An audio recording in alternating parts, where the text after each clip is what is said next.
দীর্ঘ প্রায় 2 বছর পর বাংলাদেশিদের জন্য ভারতীয় পর্যটন ভিসা আবেদন শুরু হয়েছে। সরকারের এমন সিদ্ধান্তে পশ্চিমবঙ্গের সীমান্তবর্তী দক্ষিণ দিনাজপুর জেলার ভারত বাংলাদেশ সীমান্তের হিলি চেকপোস্টে বইছে আনন্দের জোয়ার। সীমান্তের বাসিন্দা, ব্যবসায়ী ও চিকিৎসার জন্য বাংলাদেশ থেকে আসা রোগীদের স্বজনরাও এই সিদ্ধান্তকে স্বাগত জানান। একই চিত্র রাজ্যটির নদিয়া জেলার গেদে স্থল সীমান্তেও।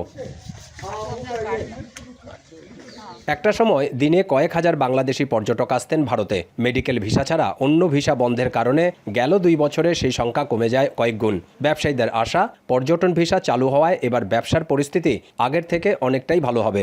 আবারও গতি ফিরবে সীমান্ত এলাকায় ব্যবসা বাণিজ্যে। দুই দেশের সম্পর্ক ভালো হবে, আর্থিক দিক থেকে আমাদের এই চেকপোস্টের উন্নতি হবে, যেটা আজ 2 বছর স্তব্ধ হয়ে পড়েছিল। আশা করি সব দিকেই ভালো হবে। হিলি কিংবা গেদে 2 সীমান্তের ব্যবসায়ীরা অত্যন্ত কঠিন সময় পার করেছেন।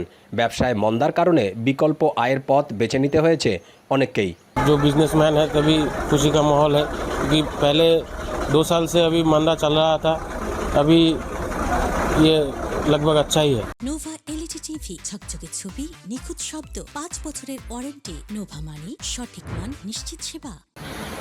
চিকিৎসা ভিসার পাশাপাশি পর্যটন ভিসা চালু হওয়ায় ভারত ভ্রমণ অনেকটাই সহজ হয়েছে বাংলাদেশিদের জন্য। এবার সরাসরি ট্রাভেল ভিসা নিয়েই ভারতে প্রবেশ করা যাবে। ভালো লাগার একটা বিষয়, দীর্ঘ 2 বছর থেকে আমরা ওয়েট করছিলাম যে কবে এই ভিসাটা খুলে দেওয়া হবে, কবে আমরা ইন্ডিয়াতে আবার আগের মতো যাতায়াত করতে পারবো, আগের মতো ইন্ডিয়ার বিভিন্ন জায়গা আমরা ঘুরতে পারবো, দেখতে পারবো। আমরা আগে মনে করো শুধু চিকিৎসার জন্য আসতে পারতাম, এখন আমরা চিকিৎসা প্লাস অন্যান্য দর্শনীয় স্থান ঘুরে বেড়াতে পারবো। বাংলাদেশিদের জন্য ভিসা বন্ধ থাকায় শুধু সীমান্তের ব্যবসায়ী নয়, হোটেল, পরিবহন সহ ক্ষতির মুখে পড়েছেন পর্যটন খাত সংশ্লিষ্ট সব ব্যবসায়ীরাই। দীপক দেবনাথ, এখন কলকাতা।